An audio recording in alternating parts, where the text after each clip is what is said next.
Morning everyone. नया chapter start कर रहे हैं बेटे, केमिकल बॉन्डिंग। ठीक है, तो स्टार्टिंग से फोकस कीजिएगा। लास्ट लेक्चर इसका लास्ट चैप्टर में गड़बड़ हो गई थी, लेट ज्वाइन किया है। इस चैप्टर को बिल्कुल फ्रॉम द स्टार्टिंग हम लेके चलेंगे। ठीक है, तो बात कर रहे हैं हम केमिकल बॉन्डिंग। केमिकल बॉन्डिंग में आपको एक टर्म नजर आ रही है, केमिकल बॉन्ड। लिखना नहीं है भाई, पहले समझना है, बाद में ऑटोमेटिकली लिखना है। ठीक है, तो अगर मैं बात करूं बॉन्ड, तो बॉन्ड का मतलब क्या होता है? सिंपल सी अगर हम बात लेके चले कि आपका बॉन्ड आपकी मॉम के साथ है, किसी का बॉन्ड उसके डैड के साथ होता है, तो क्या ऐसा होता है कि एक धागा हमने बांध रखा है, एक हमारे पापा ने बांध रखा है? मेरा बॉन्ड मेरे भाई के साथ है, तो क्या ऐसा है कि एक धागा मैंने बांध रखा है, कोई थ्रेड लाइक स्ट्रक्चर है, कोई एक मेरे भाई ने बांध रखा है कि हम दोनों के बीच में बॉन्ड है? नहीं। बॉन्ड का मतलब क्या होता है? अट्रैक्शन, जो दो बंदों को एक साथ रखे। हम बोलते हैं हस्बैंड वाइफ सेपरेट हो गए, रीजन केमिस्ट्री नहीं थी, बॉन्ड नहीं था। वर्ड यूज करते हैं ना, केमिस्ट्री नहीं थी। केमिस्ट्री नहीं थी का मतलब बॉन्ड नहीं था। सिंपल कि दोनों के अंदर कोई अट्रैक्शन फोर्सेस नहीं थी, मतलब दोनों एक दूसरे को पसंद नहीं करते थे। सिंपली इसी तरह से केमिस्ट्री के अंदर आप दो एटम्स ले रहे हो, दो एटम्स अगर एक दूसरे के साथ रहना चाहते हैं तो इसका मतलब वो एक दूसरे के साथ बॉन्ड बनाना चाहते हैं। बात समझ आ गई? तो अगर दो एटम्स एक दूसरे के साथ बॉन्ड बनाना चाहते हैं तो इसका मतलब क्या है कि वो एक दूसरे के पास पास रहना चाहते हैं। That's it. बॉन्ड का मतलब कोई लकीर नहीं होती है कि जैसे आपने अब तक 10th में पढ़ा होगा H बॉन्ड Cl, तो आपने ये दिखा दिया। ऐसी कोई लकीर नहीं होती है कि आपने ऐसे इससे रिप्रेजेंट कर दिया है, उससे। बस एक तरीका होता है, आप रिटर्न में आप एक लाइन खींच देते हैं कि ये बॉन्ड है, लेकिन एक्चुअलिटी में वो बॉन्ड नहीं होता है। बात समझ आई मेरी? ठीक है, तो बॉन्ड का मतलब यहाँ पर सिर्फ अट्रैक्शन है, एक फोर्स ऑफ अट्रैक्शन जो दो एटम्स को एक दूसरे के साथ रखेगा। अगर मैं बात करती हूँ सिंपली वन एटम की, तो एक एटम तो है ही अकेला, तो वो क्या बॉन्ड बनाएगा? तो अगर बात करते हैं एटम की, अकेले एटम की, तो अकेला एटम कभी भी बॉन्ड नहीं बनाता। जब दो एटम आएंगे या दो से ज्यादा एटम आएंगे तभी हम बात करते हैं किसकी? बॉन्ड से। क्लियर होगी मेरी बात? ठीक है, तो केमिकल बॉन्ड का मतलब समझिए, the attraction between the molecules, between the atoms that binds them together as molecule। तो सिर्फ एक फोर्स ऑफ अट्रैक्शन है किसके बीच में? एटम्स के बीच में, जो एटम्स को जोड़ के रखेगी और उसको क्या बना के रखेगी? मॉलिक्यूल बना के रखेगी। उस फोर्स ऑफ अट्रैक्शन को हमने क्या नाम दिया है? Chemical bond, that is bond. ठीक है, अभी कोई लिखेगा नहीं, पहले पूरा बोर्ड में कंप्लीट करूंगी, अच्छे से समझो, बिल्कुल फोकस पे टाइम दूंगी, आराम से लिखो। ठीक है, तो chemical bond is just an attraction. क्या है? दो एटम्स के बीच में अट्रैक्शन है जो एटम्स को जोड़ के रखेगी, उनको अलग नहीं होने देगी। और आप 10th क्लास में पढ़ के आए हैं, एटम अकेला होता है तो एटम होता है, लेकिन एटम का ग्रुप हो जाता है तो या तो कंपाउंड बन जाता है या मॉलिक्यूल। और मॉलिक्यूल भी दो तरह के होते हैं, molecule as element and molecule as compound. बात समझे? आपने क्या पढ़ा है अब तक कि आपका सिंपली एटम होता है बेटा, एटम का आपने ग्रुप कर दिया, ग्रुप्स ऑफ एटम। अगर आपको ग्रुप्स ऑफ एटम नजर आ रहा है तो वो दो तरह से हो सकते हैं, it can be as elements, it can be as compound. बात समझ आ गई? एलिमेंट्स के अंदर एटम सेम मिलेगी, जैसे ए का बॉन्ड ए के साथ या बी का बी के साथ। बात समझ गए? ठीक है, लेकिन कंपाउंड में ए का बॉन्ड बी के साथ या बी का बॉन्ड डी के साथ, मतलब अलग अलग एटम्स के बीच में अगर बॉन्ड है तो उसे बोलते हैं हम क्या? कंपाउंड। और सेम एटम्स के बीच में बॉन्ड है तो उसे हम बोलते हैं एलिमेंट। ठीक है, और ग्रुप ऑफ एटम को हमने क्या नाम दे दिया? ग्रुप ऑफ एटम को हमने नाम दे दिया बेटा मॉलिक्यूल। क्या नाम दे दिया? मॉलिक्यूल। तो सिंपली केमिकल बॉन्ड क्या करता है? एटम्स का ग्रुप बनाता है और उसे किस में कन्वर्ट कर देता है? मॉलिक्यूल में। अब मॉलिक्यूल एलिमेंट्स भी हो सकता है और कंपाउंड भी हो सकता है, डिपेंड करता है आपकी चॉइस। क्लियर होगी मेरी बात? पीछे नहीं रखा, ले जाता। नेक्स्ट में बात कर रही हूँ बेटा टाइप्स ऑफ बॉन्ड्स की। तो सबसे पहले हम पढ़ेंगे आयोनिक बॉन्ड, दूसरा हम पढ़ेंगे कोवेलेंट, तीसरा हम पढ़ेंगे वैन डर वाल फोर्सेस,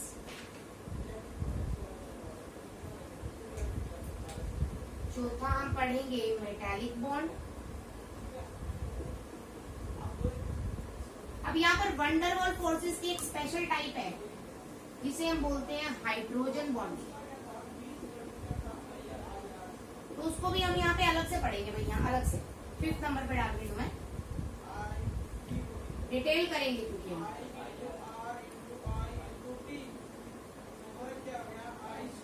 कोवेलेंट बॉन्ड सिर्फ कार्बन कार्बन का बॉन्ड होता है, नहीं, किसी भी चीज में हो सकता है। कोवेलेंट बॉन्ड कार्बन और हाइड्रोजन के बीच में ये कोई ऐसा कंपल्सरी नहीं है। कोवेलेंट बॉन्ड आपका बिटवीन टू एटम्स किसी में भी हो सकता है। क्लोरीन क्लोरीन के साथ भी करता है, जैसे कि आपने पढ़ा है क्लोरीन 1 2 3 4 5 6 7 एटम, 7 इलेक्ट्रॉन्स, यहाँ पर भी आपके 7 इलेक्ट्रॉन्स एक शेयर कर ले तो बन जाएगा आपका क्लोरीन। ये तो आप पढ़ चुके हो, ये बहुत कॉमन बात है। आज हम परसेंटेज के बेसिस पे पढ़ेंगे कि किस तरह से एक्चुअलिटी में बॉन्ड बनते हैं, क्यों आयनिक बनता है, क्यों कोवेलेंट बनता है, क्या रीजंस होते हैं कि ये एटम आयनिक ही बनाएंगे, क्या रीजन होते हैं कि ये एटम कोवेलेंट ही बनाएंगे, हम उस चीज पे फोकस करेंगे। ठीक है, ये तो तुम वैसे भी पढ़ चुके हो, डोनेट करने पर इलेक्ट्रॉन आयनिक बनेगा, शेयर करने पर कोवेलेंट बनेगा, ये सब बातें पढ़ चुके हो। ये भी बताऊंगी मैं, लेकिन इसके साथ थोड़ा और डिटेल लेंगे और अच्छे से लेंगे। ठीक है, तो यहाँ तक नोट डाउन कीजिए प्लीज। नेक्स्ट हम बात कर रहे हैं परसेंटेज आयनिक कैरेक्टर।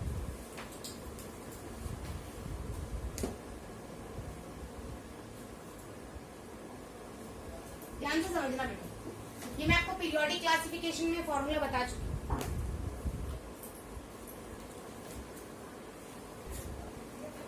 मैंने आपको फॉर्मूला बताया था परसेंटेज आयनिक कैरेक्टर का is equal to 16 delta plus 3.5 delta square. यहाँ पे जो डेल्टा होगा बेटा वो होगा डिफरेंस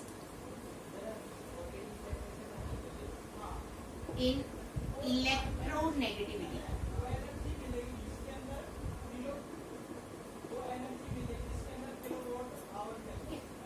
डिफरेंस इन इलेक्ट्रोनेगेटिविटी में आपको डेल्टा फॉर्मूला नजर आएगा। ये आपको देता है बेटा परसेंटेज ऑफ आयोनिक कैरेक्टर। ध्यान से समझिएगा, अगर यहां से इस फॉर्मूले को यूज करके आपका percentage of ionic character greater than आ जाए 50%, कैसे कैलकुलेट करना है सब सिखाऊंगी, अभी देखिए प्लीज। 50% से अगर ज्यादा आ जाए तो बॉन्ड बनेंगे बेटा आपके आयोनिक बॉन्ड। इसी तरह से अगर परसेंटेज ऑफ आयोनिक कैरेक्टर आपका लेस देन 50% आ जाए तो आपको बॉन्ड बनेंगे बेटा कोवेलेंट।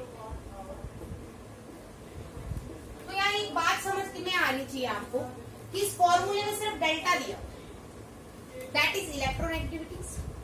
इसका मतलब बॉन्ड किस टाइप का बनेगा, किस टाइप का नहीं, ये कौन डिसाइड करेगा, इलेक्ट्रोनेगेटिविटी डिसाइड करेगी। अगर इलेक्ट्रोनेगेटिविटी लो है तो बॉन्ड अलग टाइप का बनेगा, अगर इलेक्ट्रोनेगेटिविटी ज्यादा है तो बॉन्ड अलग टाइप का बनेगा। कैसे कौन से में बनेगा वो हम आगे बात करेंगे। एग्जाम्पल हम लेते हैं, मैंने यहाँ पर NaCl ले लिया बेटे, Na की अप्रोक्सीमेटली 0.9 होती है और Cl का अप्रोक्सीमेटली 4.0 होती है इलेक्ट्रोनेगेटिविटी। याद नहीं करनी है, यहाँ टेबल में गिवन हुई तो अप्रोक्सीमेटली इतनी होती है, तो इन दोनों का डिफरेंस कितना आ जाएगा यहाँ से, delta is equal to 4.0 minus 0.9, तो आंसर आ गया 3.1। इसी तरह से मैंने बेटा लिया OF2, फ्लोरीन की 4.0 के आसपास ही होती है तो अप्रोक्सीमेटली सेम ले रहे हैं। ऑक्सीजन की होती है बेटा 3.5 के आसपास, तो यहाँ पर डेल्टा की वैल्यू आएगी 4.0 माइनस 3.5 दैट इज 0.5। तो आपने देखा 0.5 बहुत ही कम है। इलेक्ट्रोनेगेटिविटी का डिफरेंस अगर कम हो तो आपका कैरेक्टर होगा कोवेलेंट, और इलेक्ट्रोनेगेटिविटी का डिफरेंस अगर ज्यादा आए तो कैरेक्टर कौन सा होगा, आयोनिक। तो यहाँ पर आपको एक चीज क्लियर हो गई है कि दैट इज डेल्टा अगर ज्यादा है तो आयनिक कैरेक्टर क्या होगा, ज्यादा होगा। डेल्टा अगर कम है तो तो आयोनिक कैरेक्टर क्या होगा बेटा, इज दैट क्लियर? ठीक है, कोई डाउट? नोट करो यहाँ। परसेंटेज आयनिक कैरेक्टर से आपको पता चल गया कि अगर आयनिक कैरेक्टर का परसेंटेज आप निकालते हो वो 50% के अप्रॉक्स आता है, तो इसका मतलब 50 से ऊपर होते ही कैरेक्टर कैसा होगा कंपाउंड में, आयोनिक, और अगर 50% से कम है तो कैरेक्टर कैसा होगा, कोवेलेंट। ठीक है, यहाँ तक आपने पढ़ लिया। दूसरी चीज आपको ये चीज क्लियर होगी कि बॉन्ड बनता है, चॉइस ऑफ बॉन्ड कैसे होती है, इलेक्ट्रोनेगेटिविटी के बेस पे। जैसे इलेक्ट्रोनेगेटिविटी अगर कम है तो अलग टाइप का बॉन्ड बनेगा, इलेक्ट्रोनेगेटिविटी अगर ज्यादा है तो अलग टाइप का बॉन्ड बनेगा। तो जो चॉइस है हमारे पास बॉन्ड की वो किसके बेसिस पे है, इलेक्ट्रोनेगेटिविटी के बेसिस पे है। तो यहाँ पर ध्यान देंगे, सबसे पहले मैं ले रही हूँ बेटा केस लो इलेक्ट्रोनेगेटिविटी प्लस लो इलेक्ट्रोनेगेटिविटी, ध्यान से देखना। सेकंड केस मैंने लिया बेटा लो इलेक्ट्रोनेगेटिविटी प्लस हाई इलेक्ट्रोनेगेटिविटी का, और थर्ड केस मैंने लिया बेटा high electronegativity plus high electronegativity. सबसे अगर फर्स्ट सेकंड केस की मैं बात करूं, एक की इलेक्ट्रोनेगेटिविटी लो है, दूसरे की क्या है, हाई है। लो और हाई होगी तो डिफरेंस क्या होगा, ज्यादा। तो सिंपल सी बात है, यहाँ तो केस कौन सा बन रहा है, आयोनिक का। अगर एक की इलेक्ट्रोनेगेटिविटी लो है और दूसरे की इलेक्ट्रोनेगेटिविटी ज्यादा है, मैं आपसे पूछूं कि मैंने दो एटम्स लिए हैं जिसमें एक की इलेक्ट्रोनेगेटिविटी लो है और दूसरा है, तो उस केस के अंदर किस टाइप का बॉन्ड बनेगा, तो उस टाइप केस के अंदर आपका बॉन्ड बनेगा बेटा आयोनिक। कैसा बनेगा, आयोनिक। क्योंकि अभी भी आपको पता चला है कि आयोनिक बॉन्ड तब बनता है जब डिफरेंस अच्छा खासा हो। तो एक की बहुत ज्यादा हो गई, दूसरे की बहुत ज्यादा कम हो गई, तो डिफरेंस तो ज्यादा आ गया ना। तो यहाँ कैरेक्टर कौन सा आ जाएगा आपका, आयोनिक कैरेक्टर आ जाएगा। कोई डाउट बेटा यहाँ पर? दूसरा केस सबसे पहले है लो और लो का, ये इंपॉर्टेंट है। अगर लो इलेक्ट्रोनेगेटिविटी है, लो इलेक्ट्रोनेगेटिविटी दोबारा समझो।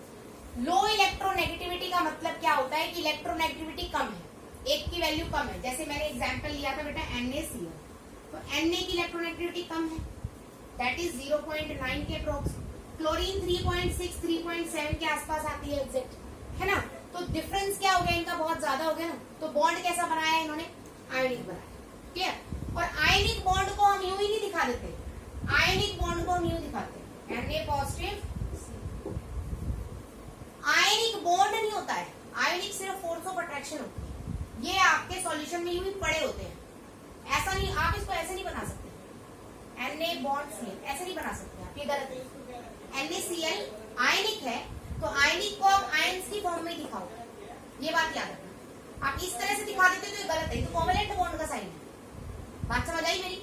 आप इस तरह से नहीं दिखा सकते। अब तक आपने 10th में दिखाया वो एक अलग बात है, बट अब आपको इस तरह से नहीं दिखाना है, आप उसको अच्छे से दिखाओगे, that is in the form of ions. पहली चीज।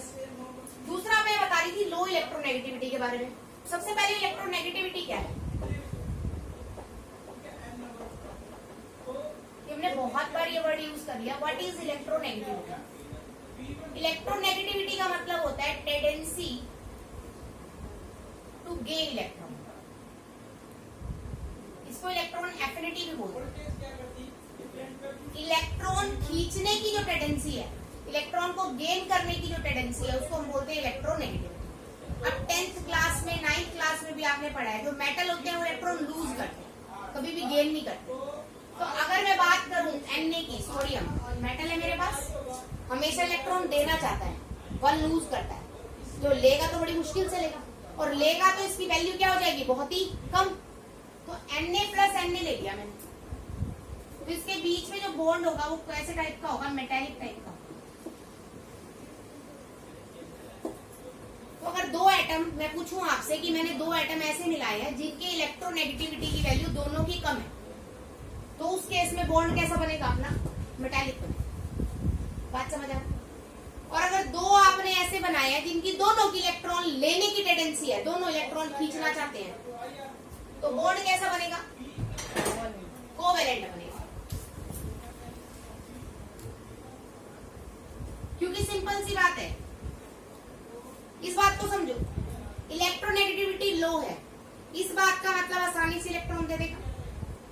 इलेक्ट्रॉन इलेक्ट्रोनेगेटिविटी हाई है, इस बात का मतलब आसानी से इलेक्ट्रॉन ले लेगा। जिसने आसानी से इलेक्ट्रॉन दिया वो Na+ बना देगा, जिसने आसानी से इलेक्ट्रॉन लिया वो Cl नेगेटिव बना देगा। प्लस माइनस बन गए मतलब आयंस बन गए। आयंस अगर होंगे तो इसका मतलब क्या होगा, आयनिक बॉन्ड। इलेक्ट्रोनेगेटिविटी लो है, ना तो ये देना चाहता ना ये देना चाहता, दोनों में से कोई भी नहीं देना चाहता, तो बिना एक्सचेंज के जो बॉन्ड बनता है उसको बोलते हैं मेटालिक। हमेशा मेटल्स में मिले, क्योंकि मेटल्स हमेशा इलेक्ट्रॉन लूज करना चाहते हैं, और यहाँ पर बॉन्ड बनाने के लिए इलेक्ट्रोनेगेटिविटी का मतलब क्या है, इलेक्ट्रॉन गेन करना है। तो जो बनता है सिंपल है, आपकी प्लेट में 2 रोटी है, आपको एक खानी है, तो आप एक दोगे ना, और लेना पसंद करोगे? ऑफकोर्स नहीं। जब आपका पेट भर गया है, आपके पास ऑलरेडी एक रोटी फालतू है, तो आप उसको देना चाहोगे। तो जो मेटल्स होते हैं उनके पास रोटी एक्स्ट्रा होती है, तो वो हमेशा देते हैं, वो दूसरे से लेते नहीं है कभी भी। बात समझ आई? इसीलिए उनकी इलेक्ट्रोनेगेटिविटी क्या होती है, लो। बात समझ गई? और इलेक्ट्रोपॉजिटिविटी क्या होगी उनकी, हाई होगी। उल्टा हो गया, इलेक्ट्रोनेगेटिविटी का मतलब क्या होता है, इलेक्ट्रॉन लेना, और इलेक्ट्रोपॉजिटिविटी का मतलब होता है इलेक्ट्रॉन देना। तो अगर इलेक्ट्रोनेगेटिविटी आपकी लो है तो इसका मतलब वो इलेक्ट्रॉन लेगा नहीं, क्या करेगा, इलेक्ट्रॉन देगा।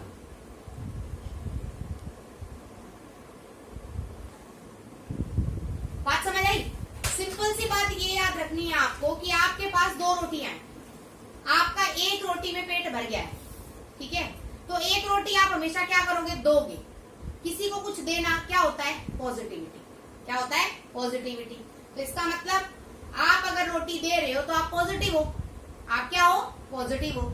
आप अगर पॉजिटिव हो गए इसका मतलब इलेक्ट्रॉन क्या होगा, इलेक्ट्रो पॉजिटिव हो जाएगा। अगर वो इलेक्ट्रॉन देगा तो उसको क्या बोलेंगे हम, इलेक्ट्रो पॉजिटिव। बात समझ आई? दूसरी चीज, आपके प्लेट में 2 रोटी है, अगर आपको एक रोटी और लेनी है, भूख अभी लगी हुई है, अभी आपकी भूख खत्म नहीं हुई, तो आप एक रोटी और लोगे। एक रोटी और लोगे तो आपके पास आ रही ना, तो आप क्या बोलोगे, इलेक्ट्रोनेगेटिव। क्या बोलोगे, इलेक्ट्रोनेगेटिव। बात समझ आई बच्चे? तो एटम अगर इलेक्ट्रॉन ले लेगा तो वो कहलाएगा इलेक्ट्रोनेगेटिव। क्या कहलाएगा, इलेक्ट्रोनेगेटिव। बात समझ आई? और इलेक्ट्रॉन लेने की टेंडेंसी, टेंडेंसी का मतलब इच्छा, उसकी मर्जी कि वो इलेक्ट्रॉन लेगा। अगर कोई एटम आसानी से इलेक्ट्रॉन ले लेगा तो इसका मतलब उसकी इच्छा है वो इलेक्ट्रॉन ले लेगा, तो वो क्या होगा, इलेक्ट्रोनेगेटिव होगा। और अगर कोई मेटल आसानी से इलेक्ट्रॉन दे देता है तो इसका मतलब वो दे रहा है, देने वाला क्या होगा, इलेक्ट्रॉन पॉजिटिव होगा। बात समझ आ गई मेरी बात? तो 3 केस हमने बताए, लो इलेक्ट्रोनेगेटिविटी, लो इलेक्ट्रोनेगेटिविटी में क्या बनेगा, मेटालिक। लो और हाई में क्या बनेगा, आयोनिक। और हाई में बनेगा कोवेलेंट। और कोवेलेंट को आप दिखाते हो, एग्जाम्पल Cl2। Cl का कितना होता है बेटा, पता है तुम्हें, Cl बॉन्ड Cl, Cl का कितना है राजू, 4.0। इस Cl का भी कितना है, 4.0। दोनों का इलेक्ट्रोनेगेटिविटी ज्यादा है, दोनों की हाई है ना।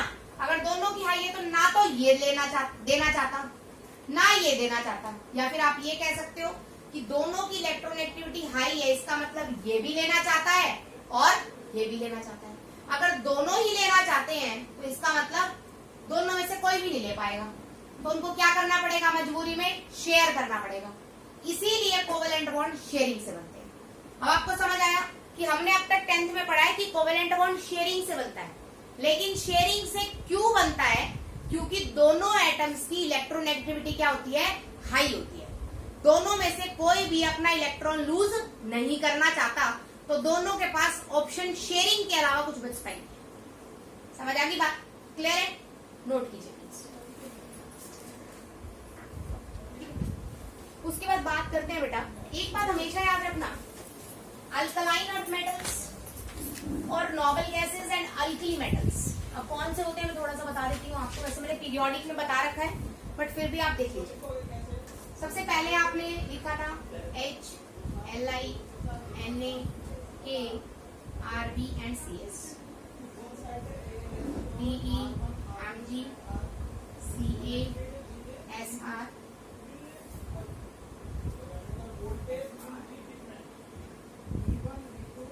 Ba, Ra। मैं यहाँ पर Fr और Ra नहीं दिखा रही हूँ, मैंने पहले दिखाया नहीं था, बट आपको बताने के लिए मैंने उनको हटा दिया है यहाँ से। यहाँ पर Fr हटा दिया है, यहाँ मैंने Ra हटा दिया है। क्यों? क्योंकि Fr फ्रेंशियम और Ra रेडियम। क्या इसके नीचे होता है, Fr दैट इज फ्रेंशियम, और Ra होता है दैट इज रेडियम। मैं लिख देती हूँ, उस पर राउंड लगा लूंगी। यहाँ इसके नीचे आएगा Fr और इसके नीचे आएगा Ra। Both are very very radioactive elements. Radioactive elements अलग टाइप के एलिमेंट्स होते हैं, कैसे होते हैं हम बाद में डिस्कस करेंगे, ठीक है। इसको अभी थोड़ा स्किप कर कौन देते से हैं। ग्रुप्स हैं ये? बेटा फर्स्ट ग्रुप है अल्कली मेटल्स और सेकंड ग्रुप है, ये आप 10th में भी पढ़ के आए, 9th में और 10th में था आपका पीरियोडिक क्लासिफिकेशन, वही लिखा है मेरे कंप्लीट फर्स्ट ग्रुप है, ठीक है। इस फर्स्ट ग्रुप का नाम मैं देती हूँ, मैं क्या देती हूँ, फिक्स है अल्कली मेटल्स, ठीक है। और इस ग्रुप को हम बोलते हैं एल्कलाइन अर्थ मेटल्स।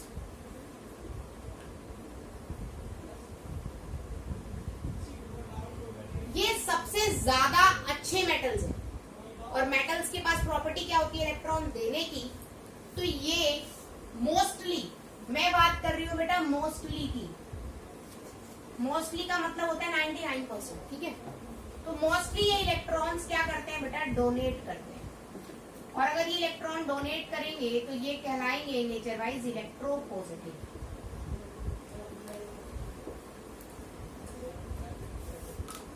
क्योंकि आपके अल्कली मेटल्स और अल्कलाइन अर्थ मेटल्स दोनों ही तरह के मेटल्स सबसे ज्यादा इलेक्ट्रॉन डोनेट करने में यकीन करते हैं, इसीलिए ये कभी भी ध्यान रखिएगा, ये कभी भी कोवेलेंट बॉन्ड नहीं बनाते। कभी भी से मेरा मतलब है 99% केसेस, मोस्टली लिखा है, हर टाइम नहीं, 99% केसेस के अंदर ये आयोनिक बॉन्ड बनाएंगे। बात समझ आई? एग्जाम्पल देखते हैं, सिंपल। मैंने आपको बोला, तो यहाँ पर आपको ये बात ध्यान रखनी है कि अल्कली मेटल्स और अल्कलाइन अर्थ मेटल्स दोनों ही इलेक्ट्रोपॉजिटिव हैं। इलेक्ट्रोपॉजिटिव का मतलब वो इलेक्ट्रॉन देना चाहते हैं, तो सिंपल सी बात है कि दूसरा बंदा उनके पास ऐसा प्रेजेंट होगा जो इलेक्ट्रॉन लेगा, सिंपल, ठीक है। तभी वो इलेक्ट्रॉन देंगे। इलेक्ट्रॉन देने के बाद ऐसे यूनिवर्स में कहीं भी इलेक्ट्रॉन पड़ा नहीं रह सकता, उसको लेने वाला कोई ना कोई होना चाहिए। इसीलिए मैंने जो केस कराया, लो लो का कराया, लो हाई का कराया, है ना, और हाई लो का कराया, आपको तीनों केसेस बता दिए, ठीक है। तो मैं बात कर रही थी, जैसे BaSO4 की बात कर रहे हैं, तो BaSO4 बेटे टूट जाएगा, कैसे पता मुझे, मैंने अंदाजा दे दिया Ba2 पॉजिटिव और SO4 2 नेगेटिव, अब मैंने अंदाजा दे दिया, जस्ट एक बस वैसे माइंड में एक बात आई कि BaSO4 आयनिक है, क्यों है वही आयनिक, तो आपको देख के क्लियर होना चाहिए कि Ba क्या है, अल्कलाइन अर्थ मेटल्स, ये क्या है, अल्कलाइन अर्थ मेटल्स, क्योंकि ये अल्कलाइन अर्थ मेटल है तो ये हमेशा इलेक्ट्रॉन डोनेट करेगा, तो 99% चांसेस है कि ये कैसा कंपाउंड हो, आयनिक। बात समझ आई? तो आपने जब जैसे इसको तोड़ा तो ये ऑटोमेटिकली टूट गया SO4 2 नेगेटिव में, इसका मतलब ये क्या हो गया, आयनिक।